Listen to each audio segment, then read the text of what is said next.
The basic objective of this presentation was to give an overview of the EURASIAPAC project, but you now had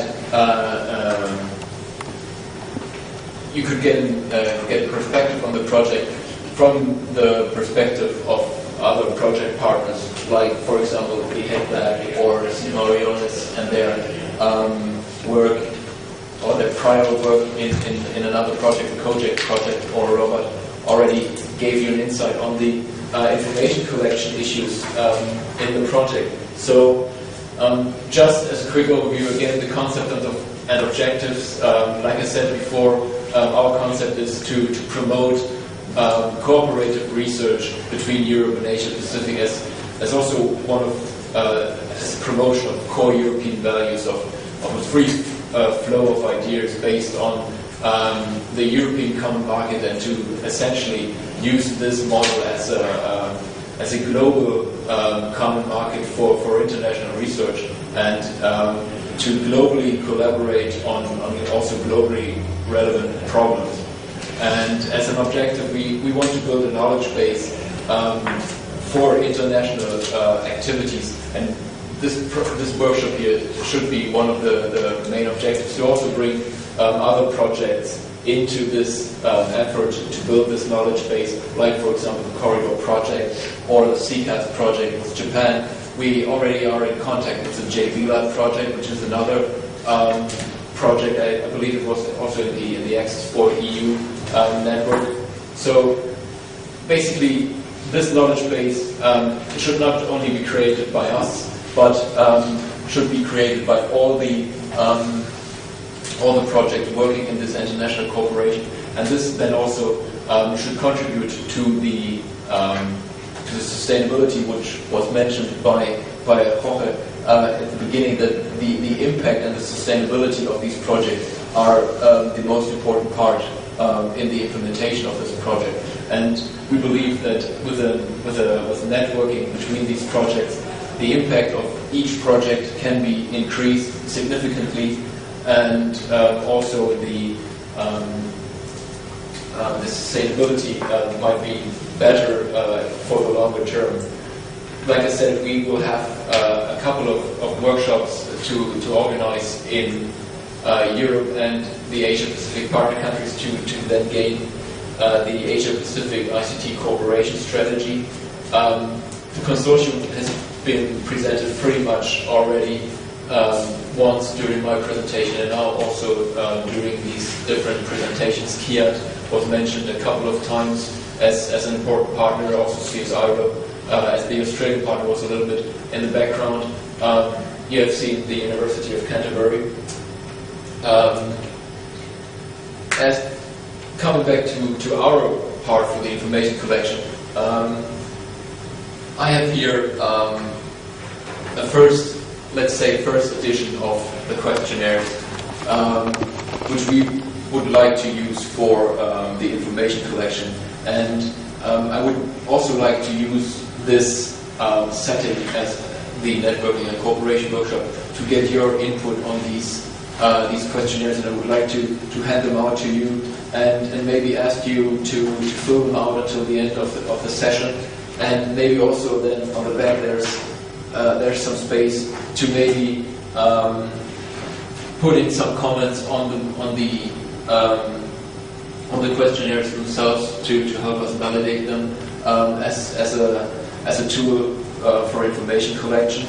and help us to maybe make them better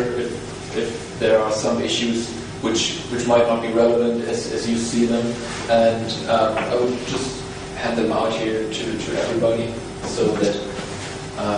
they might be so that we might have some filled out copies at the end of our workshop. I don't want to go that much into the cooperation strategy, but more into the cooperation portal, because that will be also one of our main deliverables, to bring together the top-down approach and the bottom-up approach, which both have been described here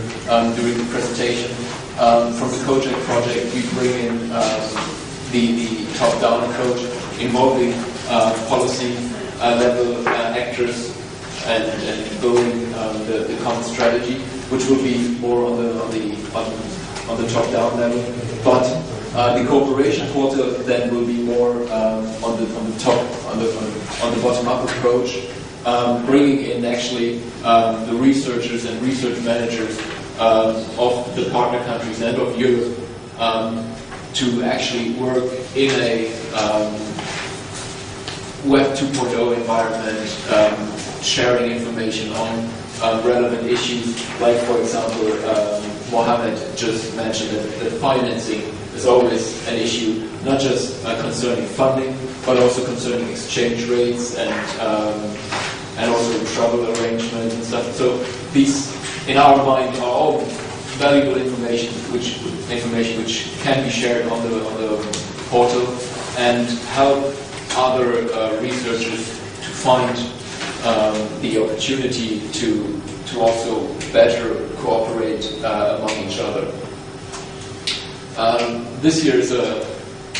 small diagram of the concept behind the cooperation portal. You see here that the cooperation portal basically condenses all the information collected during the project and brings it into one form, the portal, so that no information gets lost in just one strategy document, but it's accessible on demand by the researchers. And the most visible part of this will be the Web 2.0 Web 2.0 community functionality, which will allow researchers to collaborate and coordinate between individuals and groups beyond organizational barriers. Like as examples for these kind of Web 2.0, you can see Wikipedia, LinkedIn, or Facebook. They all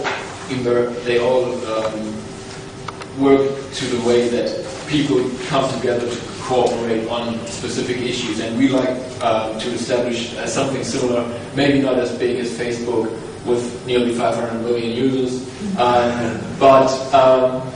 we hope that by the end of the project, and also with help of the other project, that there is enough information on the portal and enough information